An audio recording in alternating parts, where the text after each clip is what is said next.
Hello guys, welcome to economic classes. आज का हमारा टॉपिक है बजट। सबसे पहले हम इसके मेन पॉइंट्स क्या क्या हैं ये देखते हैं। मीनिंग क्या, इसका अर्थ है, डेफिनेशंस क्या क्या परिभाषा दी गई हैं, फॉर्मेशन ऑफ बजट, बजट बनाने की प्रक्रिया क्या है, इम्पोर्टेंस ऑफ बजट, बजट का क्या महत्व है। बजट शब्द का क्या अर्थ है, क्या इसका मीनिंग है। बजट का सामान्य अर्थ होता है कि आप कैसे अपने पैसे को खर्च करने की योजना बना रहे हैं। बजट आपको आपकी आय के साथ आपके खर्चों को संतुलित करने की प्रक्रिया बताता है, किस तरह से आपको अपने खर्चों को संतुलित करना है। सेम इसी तरह से देश की सरकार भी देश की अर्थव्यवस्था को चलाने के लिए बजट बनाती है और इसको जनता के सामने पेश भी करती है। बजट क्या? बजट सरकार की आय और व्यय का एक वार्षिक विवरण पत्र है। बजट का संबंध एक वित्तीय वर्ष से होता है जो 1 अप्रैल से 31 मार्च तक का होता है। किसी भी अर्थव्यवस्था में धन की पूर्ति के लिए बजट का निर्माण किया जाता है। अब आते हैं बजट की परिभाषा।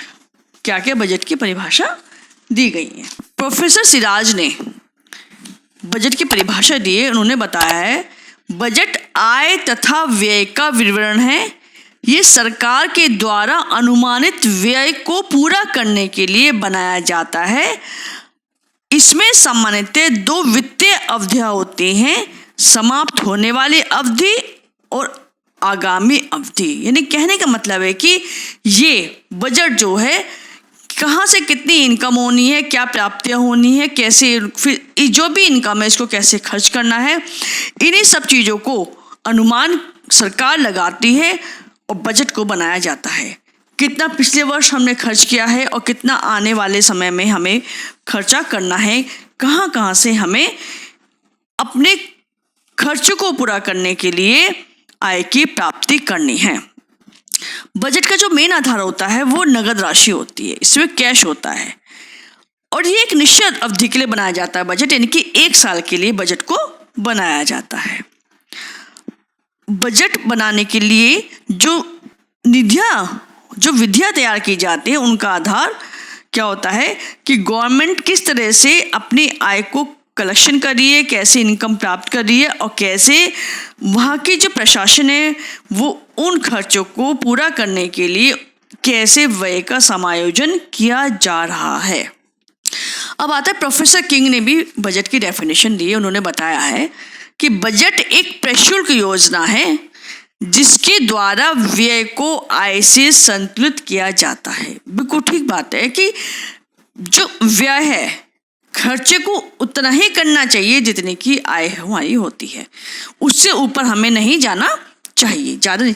एक कहावत भी सुनी होगी आपने कि उतने ही पैर फैलाने चाहिए जितने की हमारी चादर होती है। बिल्कुल, कहने का मतलब ये कि उतने ही खर्चे करने चाहिए जितने की हमारी इनकम है, हमारी होती है। अब आता है हमारा फॉर्मेशन ऑफ द बजट, यानी कि बजट के निर्माण की प्रक्रिया क्या है, किस तरह से बजट को बनाने की प्रक्रिया को शुरू किया जाता है। बजट बनाने की प्रक्रिया में वित्त मंत्रालय, नीति आयोग, सरकार के अन्य मंत्रालय, ये सभी शामिल होते हैं। सभी की ड्यूटीज होती है कि बजट बनाने की प्रोसीजर में, प्रक्रिया में वो अपना सहयोग दें। सभी मंत्रालय जो होते हैं वह अपने अपनी डिमांड्स को बताते हैं, कितनी कितनी उनकी मांगे हैं, क्या क्या उनको इस साल खर्च करना है, किस तरह से आने वाले समय में उन्हें देश की अर्थव्यवस्था को, आसपास की चीज़ों को सुधारने के लिए खर्चों की जरूरत होती है और उसके लिए पैसा उनको चाहिए। बजट सरकार की अनुमानित आमदनी और खर्चे का लेखा जोखा होता है। बिल्कुल सही बात है, अनुमानित आमदनी यानी कि एक अनुमान होता है कि इस साल हमें कितना इनकम होगी, कितना टैक्स से पैसा मिलेगा, ये कहाँ कहाँ से हमें अपने आमदनी को प्राप्त करना है, और इन सब का ऑडिट ही हमारा बजट होता है। इसकी तैयारी कैसे की जाए, कैसे इसकी प्रस्तुति की जाए और कैसे इसको पेश किया जाए, इन सारी चीज़ों को हम बजट बनाने की प्रक्रिया में अध्ययन करते हैं। अब आता है कि प्रिपरेशन ऑफ बजट, बजट की तैयारी कैसे की जाती है। 2 तरह का बजट होता है, एक तो रेलवे बजट और एक होता है सामान्य बजट। केंद्र सरकार के 2 बजट होते हैं और जबकि राज्य सरकार के पास केवल एक सामान्य बजट ही होता है।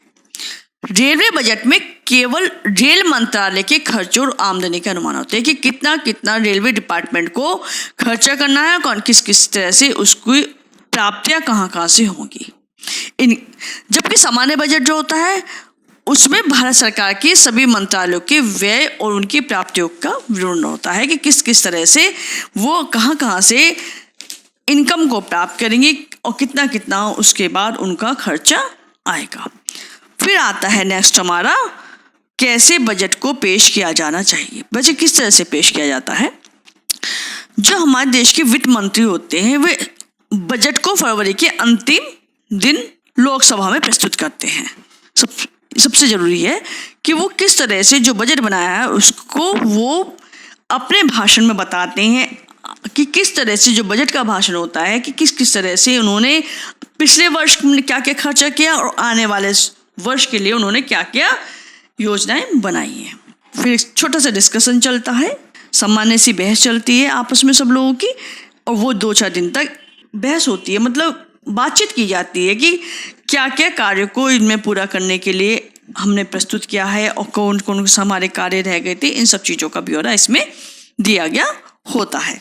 फिर नेक्स्ट आता है हमारा, किस तरह से बजट को क्रियाशील किया जाए, कैसे बजट को लागू किया जाए।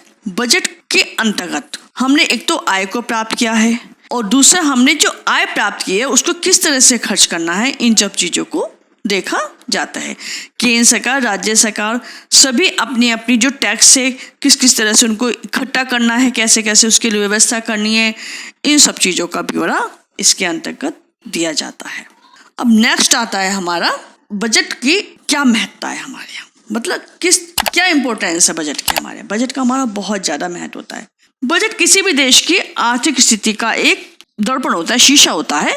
बजट को देखकर ही हम उस देश की सरकार की जो आर्थिक नीतियां हैं किस किस तरह से वो अपनी प्रोग्रेस कर रही है, इन सब चीज़ों का पता लगा लेते हैं। बजट केवल आय और व्यय की प्राप्तियों के बारे में नहीं बताता, वरन ये भी बताते हैं कि किस तरह से आर्थिक उन्नति की जा रही है, किस तरह से जो देश की ज़रूरतें हैं उनको पूरा किया जा रहा है। प्रोफेसर टेलर ने बताया कि बजट सरकार की एक विशद वित्तीय योजना होती है, बहुत बड़ी एक ऐसी योजना है जिसके अंतर्गत हमें पता चल जाता है कि सरकार ने किस किस तरह से अपने कार्यों के लिए एक वित्तीय योजनाओं को बनाया है। तो बजट बनाने की क्या महत्ता है। वित्त व्यवस्था सबसे मेन पॉइंट है कि सरकार अपने जो कार्य हैं उनको पूरा करने के लिए किस तरह से पैसे के लिए, धन की पूर्ति के लिए बजट का निर्माण करते हैं, कैसे धन की प्राप्ति हो और किस तरह से ये जो प्राप्ति होने के बाद इनको कैसे आर्थिक नीतियों में क्रियाशील किया जाए। फिर आता है हमारा प्रजातंत्रीय सरकार का आधार। हमारी जो कंट्री है वो डेमोक्रेसी कंट्री है। अब यहाँ पे गवर्नमेंट की जिम्मेदारियाँ बहुत ज़्यादा होती हैं कि जो गवर्नमेंट होती है वो कुछ भी सरकार जो होती है वो कुछ भी जनता से नहीं छुपाती है, सब कुछ खुला पेश करती है कि हमने आपसे इतने टैक्सेस लिए, इतना हमने लिया है और इतना हम आपके पास खर्च कर रहे हैं। जो लोगों की आवश्यकताएं होती हैं, जो लोगों के हित होते हैं, ज़रूरतें होती हैं, उनको पूरा करना सरकार की बहुत बड़ी जिम्मेदारी होती है। फिर आता है हमारा नेक्स्ट पॉइंट आता है हमारा हिसाब देना।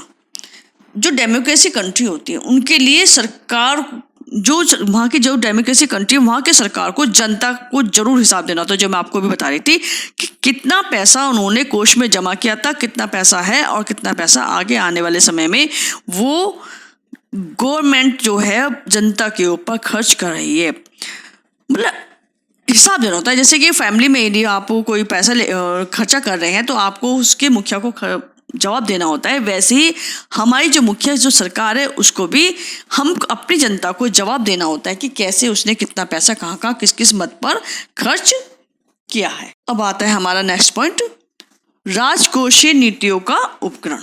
राजकोषीय नीतियाँ यानी कि जो फिस्कल पॉलिसीज हैं, कैसे कैसे उनके लिए बजट का महत्व है।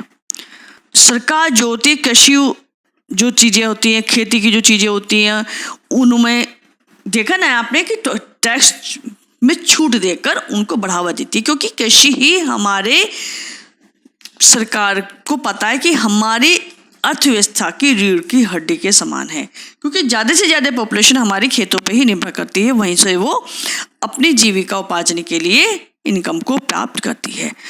इसी तरह से गवर्नमेंट नए नए उद्योगों को, शिशु उद्योगों को, जो छोटे छोटे उद्योग हो, उनको टैक्सेज में छूट देकर, आर्थिक सहायता देकर उत्पादन में वृद्धि करती है, जिससे कि ज़्यादा से ज़्यादा लोगों को रोजगार मिल सके और देश से बेरोजगारी को दूर किया जा सके।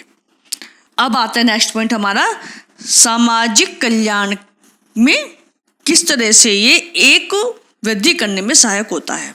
बिल्कुल ठीक है, गवर्नमेंट जितना भी टैक्स लेती है, सबसे पहले तो टैक्स लेने के बाद गवर्नमेंट क्या करती है, जो समाज के जो पिछड़ा हुआ वर्ग है, जहाँ लोगों को जीवन जीने के लिए आवश्यक चीज़ों की भी मोहताज होना पड़ता है, पहले वहाँ गवर्नमेंट वहाँ के लोगों के लिए खर्चा करती है, वहाँ के लोगों को ऊंचे उठाने के लिए, कल्याण करने के लिए उस पैसे को खर्च किया जाता है। और जो लोग टैक्स दे सकते हैं, इनकम के अकॉर्डिंग गवर्नमेंट टैक्स लगाती है, तो वहीं से वो पैसे को लेकर उन लोगों के उत्थान के लिए खर्च करती हैं। फिर आता है हमारा प्रशासनिक कुशलता में वृद्धि, यानी कि जो एडमिनिस्ट्रेशन हमारे हैं, उनकी भी जो कुशलता, उनको भी बढ़ाने की जिम्मेदारी बजट के बाद ही होती है, क्योंकि बजट क्या होता है, वो सरकार और उसके अधिकारियों के कार्यों को भी देखती है कि किस तरह से उनके लिए एक योजना बनाई जाए, कैसे कैसे पैसा किस किस आधार पर कितना कितना खर्च किया जाए। मतलब बजट जो होता है हमारे लिए बहुत ज़्यादा महत्व रखता है। बजट सरकार का एक कि जो भी कार्य हैं, जो भी कहते हैं ना कि बजट के बाद ही हम देश की अर्थव्यवस्था को संतुलित कर सकते हैं। जैसे कि आप परिवार में देखिए कि हम कितना भी हम अर्निंग कर लें, यदि एक उसका हिसाब नहीं होगा, यदि इसका कोई एक कहते हैं विवरण नहीं होगा, उसकी विधियाँ नहीं होंगी, तो क्या होगा, वो लड़खड़ा जाएगा परिवार। इस तरह से एक अर्थव्यवस्था भी लड़खड़ा जाती है यदि वहाँ पर बजट बनाकर कोई भी कार्य नहीं किया जाता है।